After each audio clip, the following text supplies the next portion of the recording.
The year was 1968. California, a beacon of hope and sunshine, found itself gripped by an insidious fear. From the bustling streets of San Francisco to the serene vineyards of Napa Valley, a specter loomed large: the Zodiac Killer. This unknown entity, cloaked in shadow and mystery, transformed the Golden State into a hunting ground, leaving a trail of blood and terror in its wake. The once carefree spirit of California was replaced by an undercurrent of anxiety. The sound of every passing car, every rustle in the bushes, sparked fear. No one knew who would be next. Families double-locked their doors. Lovers, once eager to steal a kiss under the moonlight, found themselves prisoners in their own homes. The California dream, for a brief and terrifying period, morphed into a nightmare. The very fabric of society felt threatened, as if an invisible hand had tightened its grip, squeezing the life out of the Golden State. The fear was palpable, a suffocating blanket of dread that settled over California, its weight pressing down on the hearts of its citizens.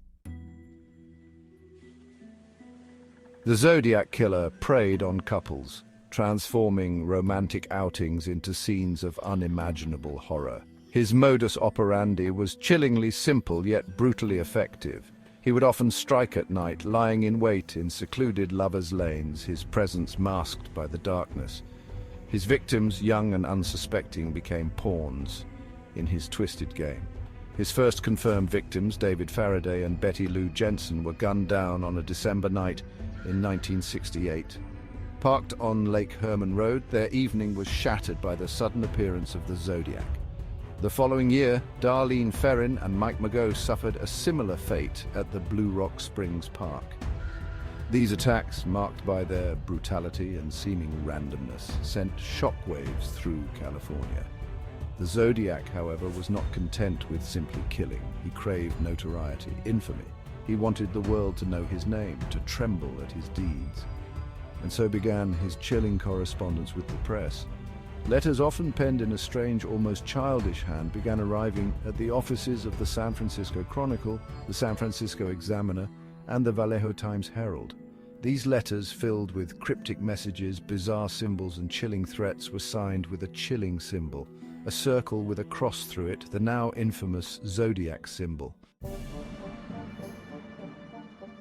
The Zodiac's letters weren't just boasts of his crimes, they were taunts, challenges thrown at the authorities and the public alike. He claimed responsibility for numerous murders, some confirmed, others still debated by investigators to this day. But the most unsettling aspect of these letters was the ciphers, complex codes that the Zodiac claimed held the key to his identity.